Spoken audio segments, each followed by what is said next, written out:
Hello, and welcome to W.A.T. News. It is June 4th, 2025, your daily AI-powered roundup of today's most relevant headlines. Faster, smarter, and always on point.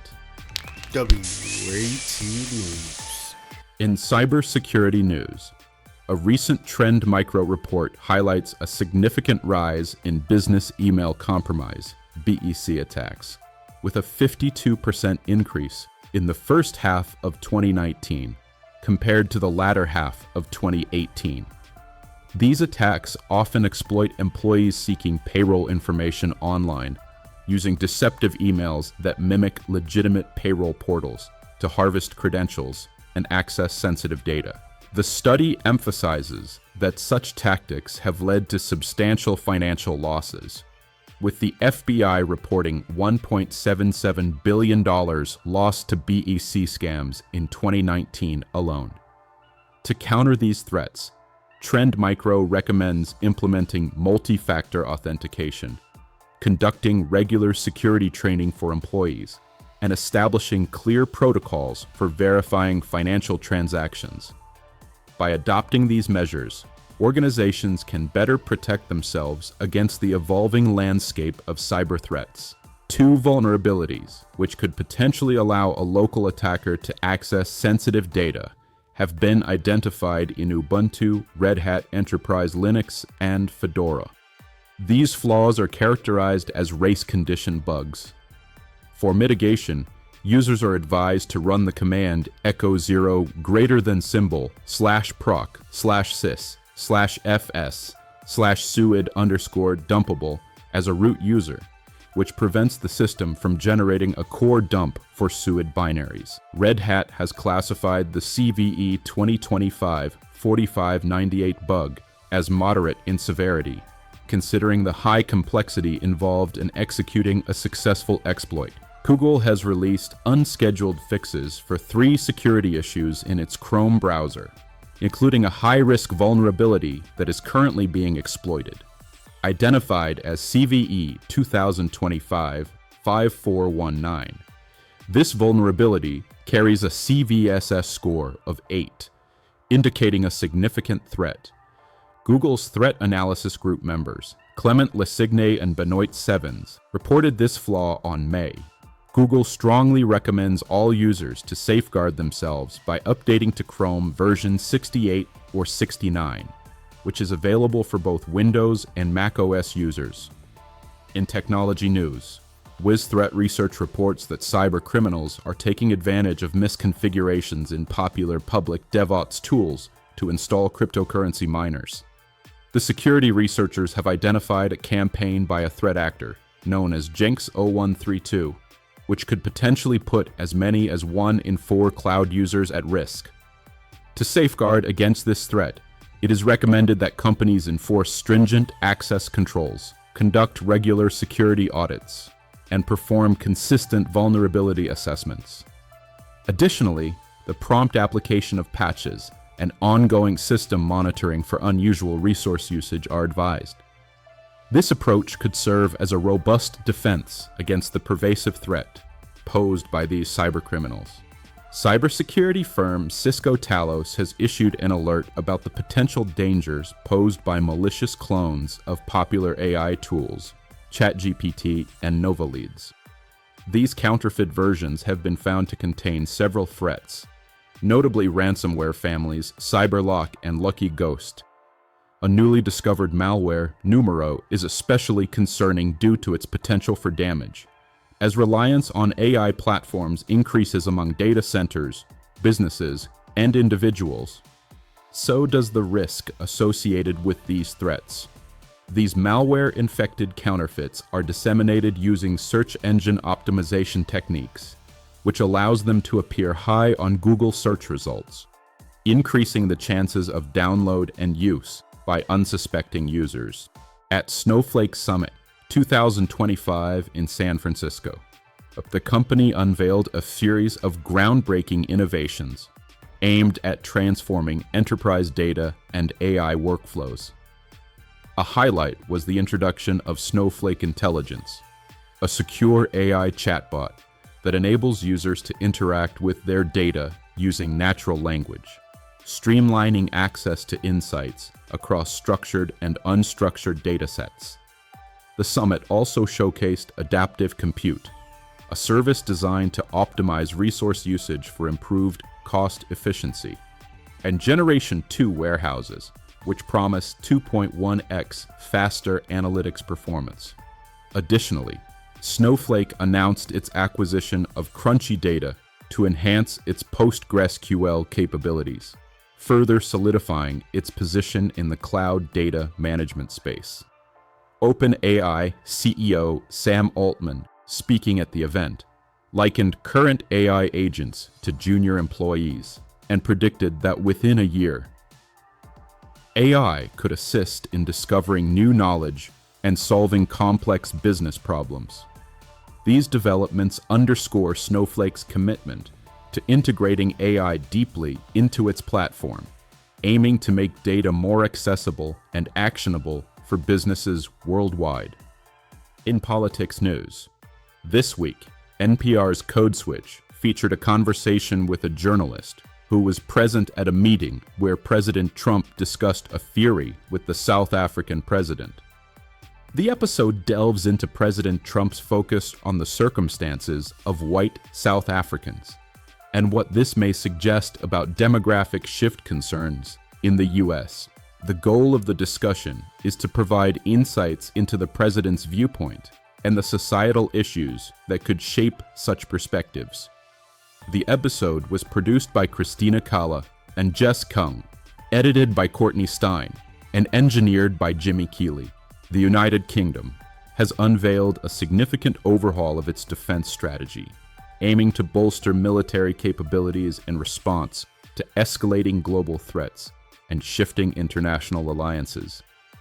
Prime Minister Keir Starmer announced plans to increase defense spending from 2.3% to 2.5% of GDP by 2027, with a long-term goal of reaching 3% in the following parliamentary term. This initiative includes a £68 billion investment to modernize the military, focusing on advanced technologies such as drones, AI, and long-range missiles, as well as the development of a hybrid navy featuring new nuclear-powered submarines and autonomous patrol ships. The strategic shift is influenced by concerns over the United States' commitment to European security under President Donald Trump's administration, prompting the UK to take a more proactive role in NATO and European defense. Additionally, the UK has pledged to deliver 100,000 drones to Ukraine by April 2026 as part of a broader £4.5 billion military aid package, underscoring its commitment to supporting Ukraine amid ongoing conflict with Russia. These measures reflect the UK's determination to enhance its defense readiness and reaffirm its position as a leading military power in Europe. The U.S. Navy is reportedly planning to rename the USNS Harvey Milk, a fleet replenishment oiler named in honor of the Navy veteran and assassinated San Francisco politician. The timeline and the new name for the ship have not been disclosed. This decision is said to align with recent initiatives by Pentagon leaders who are concerned about an excessive focus on diversity, equity, and inclusion within the military.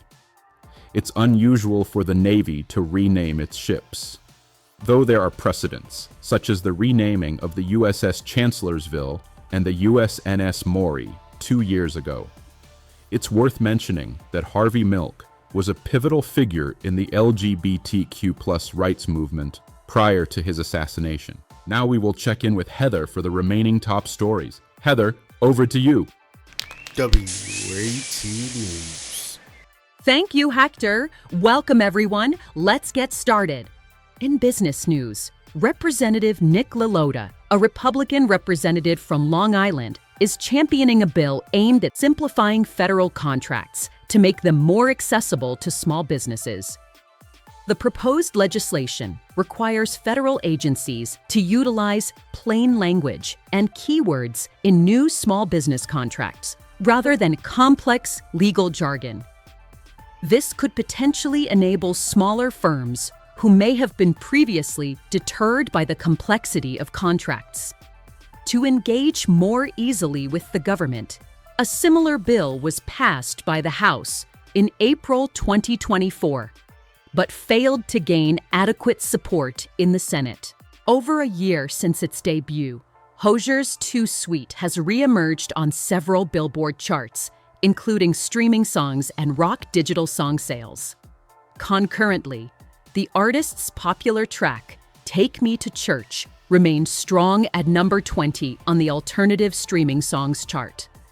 Furthermore, Hozier's live rendition of Arctic Monkeys' Do I Wanna Know holds a consistent number 42 position on the Hot Rock and Alternative Songs list.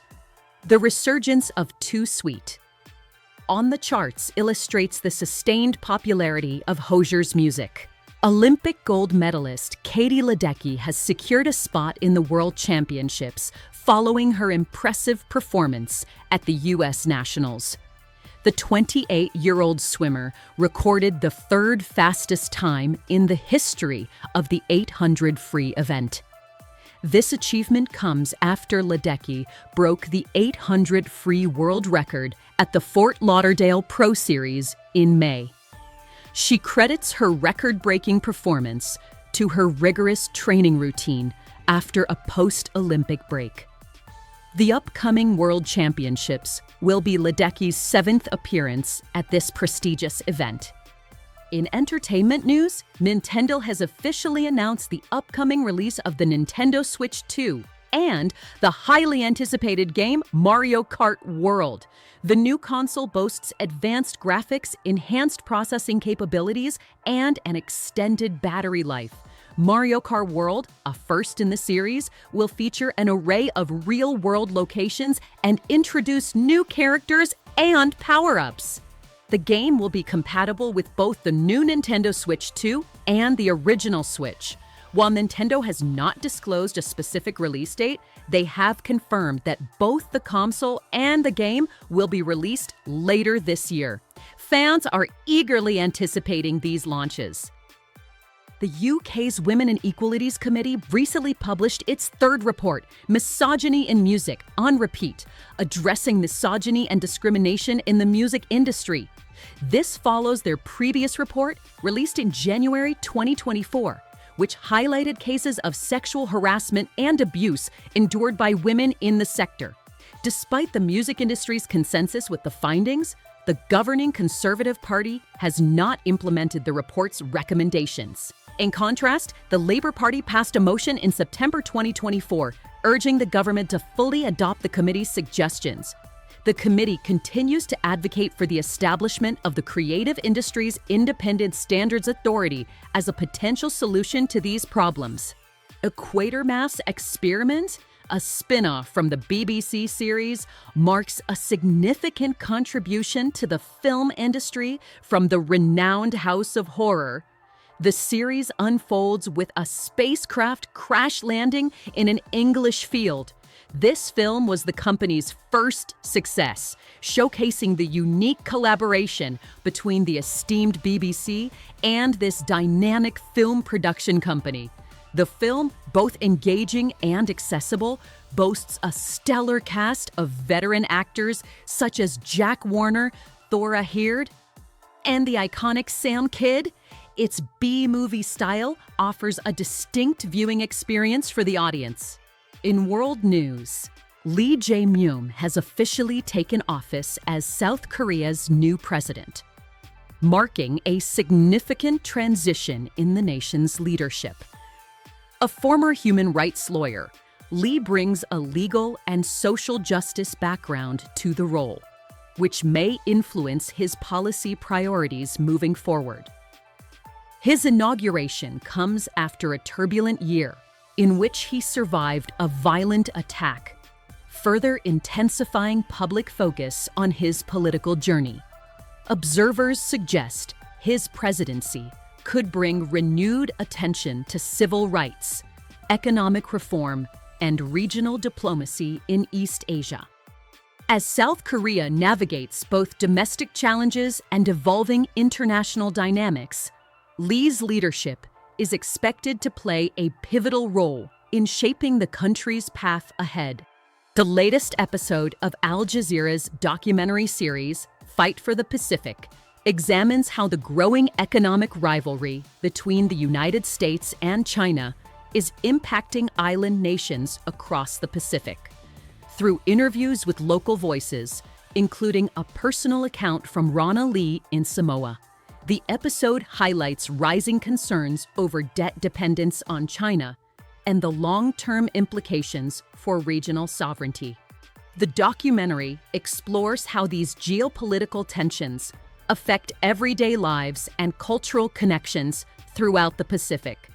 As both superpowers compete for influence, the series sheds light on a region that is becoming increasingly central to global strategic interests. Al Jazeera's latest report, Kashmir in the Crossfire, offers a first-hand look into the lives of civilians affected by the ongoing tensions between India and Pakistan. Journalist Kamal Haider shares personal accounts from residents navigating daily uncertainty in one of the world's most contested regions.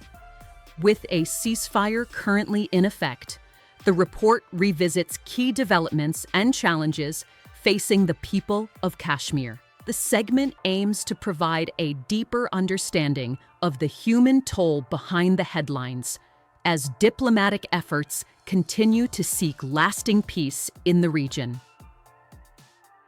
W.A.T. News. That's your full briefing for today from W.A.T. News. Here's a quick recap of today's top stories. Employees using search engines to access payroll portals may unknowingly expose themselves to phishing attacks, as highlighted by Trend Micro, which warns that cybercriminals often create fake sites to harvest credentials. Additionally, recent vulnerabilities found in Linux systems like Ubuntu and Fedora may allow local attackers to access sensitive password hashes. Though they require complex exploitation, Google has also patched a high-severity Chrome vulnerability currently being exploited in the wild and strongly recommends immediate browser updates. Threat actors are exploiting misconfigured public DevOps tools to mine cryptocurrency and potentially hijack software development pipelines, according to research from Wiz. Fake versions of AI tools like ChatGPT and Nova Leads carrying ransomware and malware are being boosted in search results using SEO manipulation, warns Cisco Talos. Snowflake Summit 2025 in San Francisco introduced Snowflake Intelligence, Adaptive Compute, and Generation 2 warehouses. With OpenAI's Sam Altman forecasting rapid AI advancement, Nintendo officially announced the Switch 2, launching later this year alongside Mario Kart World, which features real-world traps and new power-ups. A UK parliamentary report on misogyny in the music industry recommends banning the use of NDAs in cases of abuse, though the current government has not adopted the proposal. The Quatermass Experiment is celebrated as Hammer Films' biggest movie, breakout sci-fi hit, and praised by The Guardian for its gripping B-movie style and historical significance. If you found this briefing helpful, be sure to like, subscribe, and tap the bell so you never miss a headline. Until next time, stay sharp, stay safe, and stay curious.